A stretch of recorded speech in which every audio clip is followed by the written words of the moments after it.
Bismillahirrahmanirrahim. Allahumma salli ala Muhammadin wa ali Muhammad. Assalamualaikum warahmatullahi wabarakatuh. Ikhwan dan akhwat yang dimuliakan Allah subhanahu wa ta'ala. Wa naza'na ma fi sudurihim min ghillin. Ayat berikutnya atau penggalan dari ayat yang ini adalah bahwa fahuna tataharrakil ayat syarifah li bayani sifatil mustahiqin lil jannah ba'da wurudihim ilaiha. Jadi nanti bahwa sifat manusia itu akan dimasukkan oleh Allah subhanahu wa ta'ala itu pasti ketika di dunianya itu memiliki sifat-sifat yang ada yang sifat sayyi'ul akhlak, ada yang sifat hasanul akhlak, ada yang baik akhlak, ada yang buruk akhlak. Nah, yang kita pertanyakan misalkan di dunia ini bahwa manusia ketika memiliki sayyi'ul akhlak atau sayyi'ul khuluq buruk akhlak, misalkan hikid, hasad, dendam dan lain sebagainya. Nah, bagaimana Allah itu akan memperhitungkan sifat-sifat mereka itu di akhirat?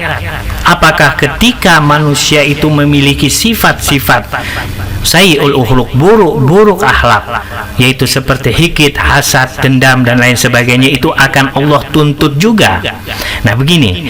Jadi sifat-sifat buruk yang tertanam di dalam diri manusia itu tidak bisa atau belum atau tidak akan dihukumi oleh Allah subhanahu wa ta'ala selama sifat itu belum zahir atau belum nampak di permukaan atau di zahirnya manusia itu.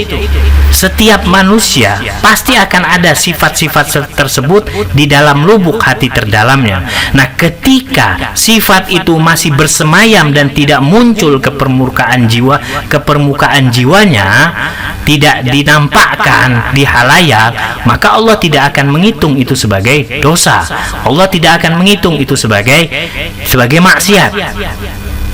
Seperti misalkan air yang merembas, yang meresap ke dalam tanah dan berada di bawah akar-akar dari pohonan itu, terselip air tersebut. Nah, sifat-sifat buruk atau sayyi'ul khuluq yang ada manusia di dalam diri manusia, meskipun dia ada di dalam lubuk hati terjauh terdalam, selama tidak dinampakkan, selama tidak dizahirkan, maka Allah tidak menganggap itu sebagai maksiat dan tidak dianggap sebagai itu dosa oleh Allah subhanahu wa ta'ala. Nah, kapan dan bagaimana? Pertanyaannya, hal yaqul anna ahlal jannah ya'isuna al-hasad wal hikid wa ma'a dzalik yadkhuluna Allah al-jannah? Apakah Allah subhanahu wa ta'ala akan memasukkan orang-orang yang seperti ini, seperti tadi, ke dalam surga? Jawabannya, yustafad min ba'dil riwayat anna ba'dad darajat al-khafifa lil jasad wal hikid yumkinuha an takuna ladal mu'min wa ma lam yazhar insan la tuhsab dzamban wa ma'siyah wala tatanafa ma'al iman. Nah, selama tadi Al-Fakir sudah jelaskan bahwa selama sifat hikid, dendam, hasud itu tidak dinampakkan ke permukaan, maka tidak dianggap sebagai maksiat, tidak dianggap sebagai dosa, dan tidak bertentangan dengan keimanan orang itu. Karena standar dari amal soleh yang diterima oleh Allah subhanahu wa ta'ala itu adalah keimanan, bukan masalah banyak kualitas atau kuantitasnya. Itu masalah lain. Masalah kualitas kuantitas itu masalah lain, tapi standar bahwa diterimanya amalan seseorang itu adalah keimanan. Selama dia beriman dengan usuluddin, apapun yang dia lakukan maka akan diperhitungkan oleh Allah subhanahu wa ta'ala, lepas dari sifat-sifat tadi. Itu standar dari perbuatan amal seseorang. Wa may ya'mal mithqala dzarratin khairan yarah. Kenapa? Kalau orang non-muslim itu yang tidak beriman kepada Tuhan atau tidak beriman kepada usuluddin, tidak dianggap perbuatan baiknya. Banyak orang-orang non-muslim yang melakukan perbuatan baik. Nah, karena apa? Standar dari perbuatan baik itu adalah keimanan. Selama tidak ada keimanan, perbuatan itu akan bermanfaat di dunia saja, akan bermanfaat Untuk orang lain mungkin orang yang melakukan itu yang non muslimnya, dia akan mendapat pujian, dia akan dihormati. Itu hanya sebatas di dunia. Tapi ketika sudah masuk ke alam akhirat, alam perhitungan, nah itu berbeda lagi. Itu tidak akan dianggap. Karena apa? Standar dari perbuatan baik itu adalah amalus soleh, keimanan. Jadi berbicara tentang amal soleh itu di sini Al-Fakir tidak berbicara masalah banyak atau dikit, tapi berbicara bahwa diterimanya sebuah perbuatan baik itu adalah keimanan.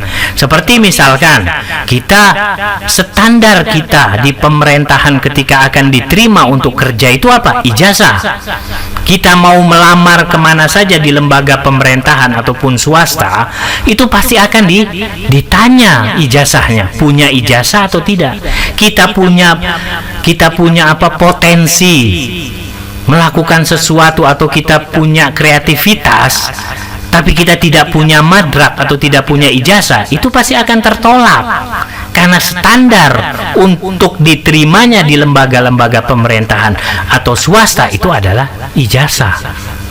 Meskipun orang itu pandai membaca, meskipun orang itu pandai bekerja, tapi kalau dia tidak mempunyai ijazah, tetap akan tertolak. Demikian pula.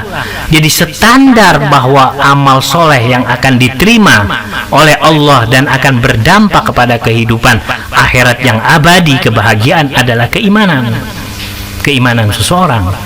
Nah, bahwa kembali lagi kepada pembahasan bahwa orang-orang yang masuk surga itu kan harus bersih,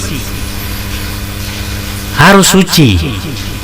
Bersih, suci maksudnya dari sifat-sifat. Jadi ketika misalkan di dunianya dia memiliki sifat-sifat yang buruk dan dia tidak nampakkan ke permukaan atau ke khalayak manusia, itu tidak dianggap dosa dan tidak dianggap maksiat. Nanti ketika dia akan masuk surga, itu dia akan dibersihkan oleh Allah Subhanahu wa taala. Jadi di sini wa bihadza fa innallaha yutahhir quluba haula'il mu'minin min ahlil jannah min hadhihi ad-darajah ad-dha'ifa min al-hasad wal hikid liya'isu fil jannah bikamilil sa'adah wa tuma'nina war raha an-nafsiyah.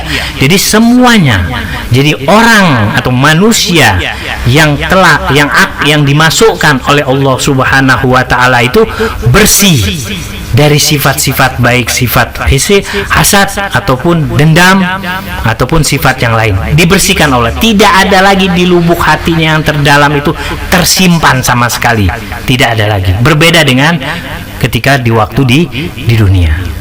Jadi perbuatan atau sifat-sifat yang buruk yang ada di dalam kita, di dalam diri kita, yang terpendam di dalam diri kita, selama kita tidak tampakkan keluar, kita tidak praktekkan sifat buruk itu, maka tidak dikatakan sebagai maksiat atau tidak dikatakan sebagai dosa. Tajri min tahtihimul anhar. Nah, ini insyaallah pada pertemuan berikutnya Al-Fakir akan lanjuti. Kurang lebihnya wabillahi taufiq wal hidayah. Wassalamualaikum warahmatullahi wabarakatuh.